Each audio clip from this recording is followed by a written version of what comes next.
comment est-ce que le Seigneur nous enseigne sur les esprits de la famille. Il y a une expression ou encore un groupe de mots que Laban va dire à Jacob. C'est ce que signifie les esprits de la famille.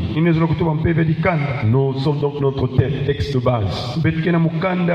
Genèse chapitre 31, le verset 30 à 32. Il est écrit: maintenant que tu es parti parce que tu languissais après la maison de ton père, pourquoi as-tu dérobé mes dieux? Les dieux ici sont des esprits de la famille. Jacob répondit et dit à Laban: j'avais de la crainte à la pensée que tu m'enlèverais peut-être tes filles. Mais péris celui auprès duquel tu trouveras tes dieux. En présence de nos frères, examine ce qui t'appartient chez moi et prends-le. Jacob ne savait pas que Rachel les avait dérobés. Est-ce qu'on peut acclamer le Seigneur? Voilà, donc dans ce texte, le Seigneur nous parle sur beaucoup de choses sur les esprits de la famille. Nous avons vu que ces esprits-là contrôlent la famille. Ils connaissent l'histoire, l'origine et toutes les situations de la famille. Ils en sont aussi les sources de beaucoup de problèmes de la famille. Ils connectent les sens mensongers. Et donc nous avons dit que nous devons connaître la parole de Dieu et nous donner au Seigneur afin d'être épargnés de leur influence. Nous sommes en train de voir pourquoi parler des esprits de la famille. Nous avons dit que c'est à cause de l'ignorance. Le Seigneur dit dans Osée: mon peuple périt faute de connaissance. Là où il y a l'ignorance, le diable en profite de mettre vraiment, d'apporter le mensonge. Et beaucoup de gens croient au mensonge du diable. Et si tu crois au mensonge du diable, directement, enfin spirituellement, tu es comme lié ou bien tu es sous son contrôle. C'est parce que nous devons connaître la vérité afin d'être affranchis. Sur les points où les gens sont ignorants, nous avons vu le langage codé. Laban a dit à Jacob: pourquoi as-tu dérobé mes dieux? Quand on entend les dieux, on peut penser qu'ils priaient le vrai Dieu. Non. Il parlait des esprits de la famille. Il parlait vraiment de son héritage maléfique de la famille. Et nous avons vu que ces esprits-là constituent comme une richesse pour les familles. Ces esprits-là sont représentés par des objets. Et nous l'avons cité hier. Il y a des familles qui ont des petits paniers. On peut mettre une pièce d'argent. Et ensuite, à travers ce rituel ou bien la présence de cette pièce, les gens reçoivent de l'argent. Tout cela vient par les esprits de la famille. Chers frères et sœurs, il y a des gens qui ont de succès par l'esprit de la famille.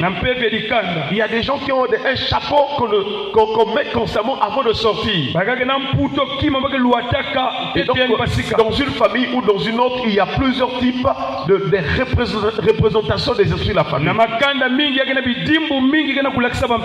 D'autres les appellent la protection de la famille. D'autres les appellent la chance de la famille. En tout cas, il y a plusieurs noms codés. Et quand nous entendons ces choses, nous devons directement savoir que ça, il s'agit des esprits de la famille. Le deuxième point dans lequel les gens sont ignorants sur ce qui se passe dans la famille, c'est que tous ceux qui ont des esprits de la famille, ils aiment dominer les autres. Ils aiment communiquer la frayeur, la crainte des autres. Même si c'est une petite sœur, même si c'est le dernier de la famille, si elle connaît ou bien il connaît les esprits de la famille, ça dit qu'on l'avait placé ou on l'avait ouvert les yeux en ce qui concerne les esprits de la famille. il va chercher à dominer. Quelquefois, elle est la seule personne de la famille qui travaille, ou encore qui est riche, et les autres ont besoin d'aller vers elle de temps en temps. C'est pas possible que Dieu permette qu'une seule personne Dieu veut que tous les hommes soient sauvés et parviennent à la connaissance de la vérité. Il veut que la famille soit bénie. Jacob avait 12 fils, et avant qu'il ne meure, il a libéré la bénédiction à tous les enfants. La bénédiction prophétique. Là où il y a Dieu, il n'y a pas d'injustice, il n'y a pas de favoritisme. Dieu veut que tous ceux qui croient en lui, qui craignent son nom, soient bénis. Est-ce qu'on peut acclamer le Seigneur? Mais si tu remarques la famille des privilèges, les parents n'aiment que tel enfant, telle personne. Quelquefois ce sont les esprits de la famille. Et donc le problème, la crainte. Tu vois des grands sœurs dire, moi j'ai peur de ma soeur là. Et il y a d'autres familles, c'est souvent la petite soeur ou bien le petit frère doit prendre la question pour que tout le monde accepte. Pourquoi cela? Parce que spirituellement, il a quelque chose. Il y a d'autres qui ont parlé ouvertement pour dire que c'est moi qui suis le chef de la famille. Il y a d'autres qui disent c'est moi qui commande cette famille. Mais c'est pas toi l'aîné, tu es encore enfant. Toutes ces expressions-là veulent dire qu'il est mystique, si on peut le dire. Et nous qui allons à l'église, nous devons être des hommes et des femmes de prière. Nous devons comprendre notre position en Christ. Parce que toutes ces influences-là peuvent regarder les gens.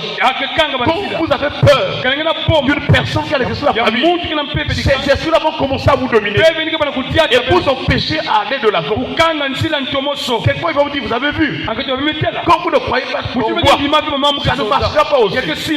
Non, chers frères et sœurs, nous sommes en Christ, nous ne devons pas plus être sous le joug de la servitude. Car Jésus a tout accompli dans notre vie. Et c'est ainsi que le Seigneur nous a donné des promesses, des paroles, des conseils dans sa parole. Dans Proverbes chapitre 29, le verset 25, il est écrit: la crainte des hommes tombe un piège, mais celui qui se confie en l'Éternel est protégé. Et son acclame le Seigneur. Voilà ce que tu dois déjà retenir. Même si le type là est le grand de la famille, tout le monde a peur de lui.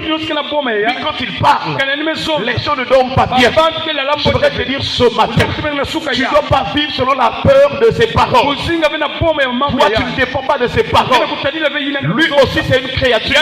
Tu dois vivre selon la parole de Dieu. Et si la parole de Dieu est en toi, si lui, il envoie ses paroles de frayeur et de peur, toi aussi, tu dois libérer la parole de Dieu.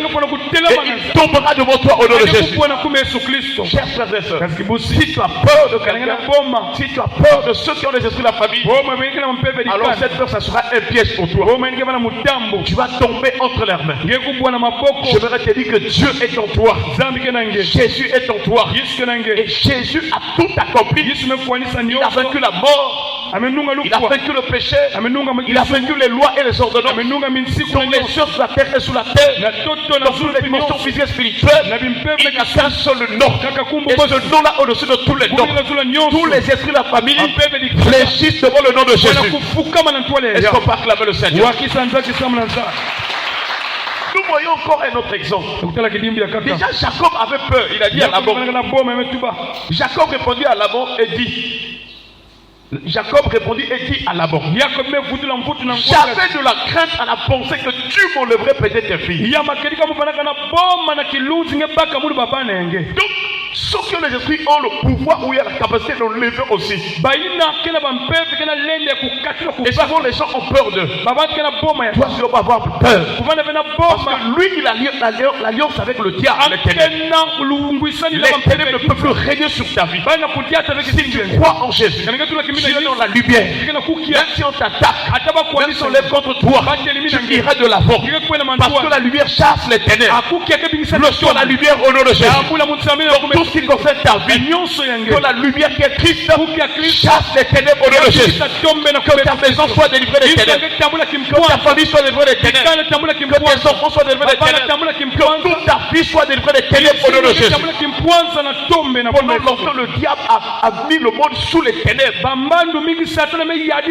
Il ne savait pas qu'il y a une promesse qui était donnée. Il ne savait pas qu'il y a une promesse qui était donnée. Dieu avait déjà dit à Isaïe, les ténèbres ne reviendront pas donc sur la terre. Où il y a des angoisses, là où il y a des ténèbres, il y a des douleurs, il y a des soucis, il y a des maladies, il y a des sécheresses. Les gens ne s'en sortent pas. Les gens ne bougent pas. Les gens sont sur place. Malgré la volonté qui cherche leur vie, ça ne marche pas, ça ne bouge pas. Je vais dire ce matin que tout ce qui était stagné, que Dieu puisse déclencher le mouvement de ta vie. Va de l'avant et prospère au nom de Jésus. Va de l'avant et réussis au nom de Jésus. Même si on dit dans votre famille que personne ne va se marier, personne ne réussira. Toi, tu dois dire, moi je réussirai. Parce que celui qui habite en moi, il est plus grand que celui qui a réussi la famille au nom de Jésus. Il est plus grand que celui qui est dans le monde. Chers frères et sœurs, et le Seigneur dit dans Ésaïe, si les temps passés ont couvert le pays de Zabylon et le pays de Nephtali, donc là où il y a les ténèbres, il y a la honte. Les gens sont là sur la misère. On se moque de vous. Et Dieu a dit, si les temps passés, je ne sais pas dans ta famille, s'il y a beaucoup d'années, vraiment les gens sont dans la misère. Ce matin Dieu nous dit, les temps à venir couvriront de gloire. C'est-à-dire quand Jésus viendra, le soleil lèvera, la lumière du monde. Quand Jésus viendra, alors la gloire de Dieu viendra. Et dans cette gloire, il y a des miracles, il y a des signes, il y a des produits, il y a la guérison, il y a la bonne santé, il y a la paix, il y a l'évolution, il y a la bénédiction éternelle. Donc il faut vraiment que tu mettes la confiance en Jésus. Même là où c'est mort, ça ne marche pas. Si tu crois en Jésus, la gloire va apporter la résurrection. Est-ce qu'on peut acclamer le Seigneur? Nous sommes dans 1 Samuel chapitre 17. Le verset 11. Il est écrit, Saoul et tout Israël entendirent ces paroles du Philistin. Et ils furent effrayés et saisis d'une grande crainte. Il y avait une lutte entre Israël et le Philistin. Nous avons dit que ceux qui ont les esprits de la famille ne sont pas forcément ceux de ta famille. Il y a des gens qui sont dans d'autres familles mais qui vous influencent même toute votre famille. À cause de leur esprit de famille. Et Goliath, il faisait partie des Philistins. Lui aussi, il croyait aux esprits. Et vous allez entendre ce qu'il va dire. Et quand Goliath sortait, nous avons déjà dit que les esprits de la famille communiquent la puissance. Il y a des gens qui sont puissants dans ce monde à cause des esprits de la famille. Et Goliath est sorti. Et Saoul et les hommes d'Israël, tous furent saisis de grande frayeur et de crainte. Qui va oser aller se battre? Qui va défier ce géant? Tout le monde disait, avez-vous vu ce géant? Mais qui va aller le battre? Je ne sais pas quel est le géant qui vous fait peur. Quel est le géant qui vous fait peur depuis des années? Or, Dieu avait choisi un jeune. Il s'appelle David. Toi aussi, tu es le David de ta famille. Tu es le Gédéon de ta famille. Tu es le Joseph de ta famille. Laisse que partout tu iras, que tu sois une source de bénédiction pour la famille au nom de Jésus. Chers frères et sœurs, au verset 43, David est en train de s'approcher. Le Philistin est en train de s'approcher. Si toi tu te lèves pas dans la prière, détruis les hommes de l'ennemi, tu seras toujours sur place. Il faut que tu réalises, Jésus avait tout accompli. Lorsque tu élèves la voix, l'essentiel que tu as la foi, tu as la confiance en Dieu, ça marchera. Est-ce qu'on peut acclamer le Seigneur? Le verset 43 de 1 Samuel 17. Il est écrit, le Philistin dit à David, suis-je un chien pour que tu viennes à moi avec des bâtons? Mais oui, Goliath faisait un chien. Parce que dans la Bible, le chien c'est l'image aussi des païens. c'est l'image des méchants. Et on vu David a dit qu'une bande de scélérats me poursuit. Les chiens m'environnent. C'est l'image des païens, de ceux qui sont méchants. Et déjà lui-même il est en train de se trahir. Il dit, suis-je un chien pour que tu viennes à moi avec des bâtons? Et la Bible déclare, après l'avoir maudit par ses dieux. Donc, Goliath, pour vaincre un combat, il maudissait d'abord par les paroles. Mais ces paroles attiraient ses dieux, ses esprits. Et ces esprits-là paralysaient son adversaire. Mais il avait oublié ce jour-là qu'il avait en face de lui, celui qui croit au nom de l'Éternel. Et cet Éternel, c'est lui qui a créé les cieux et toute la terre. Malgré les malédictions, ça n'a pas marché. Malgré les paroles, ça n'a pas marché. Pendant qu'il maudissait, David avançait. Et David a pris la pierre. Il a lancé sur lui. Notre pierre de victoire, c'est la personne de Jésus, qui est la pierre angulaire. Si tu crois en Jésus, tu es délivré des malédictions, de la famille, des gens qui te maudissent. La malédiction sera nulle et sans effet dans ta vie. Car il est écrit, maintenant donc il n'y a plus de condamnation pour ceux qui sont en Jésus-Christ. Nous allons lever la prière. Nous allons remercier le Seigneur pour sa parole.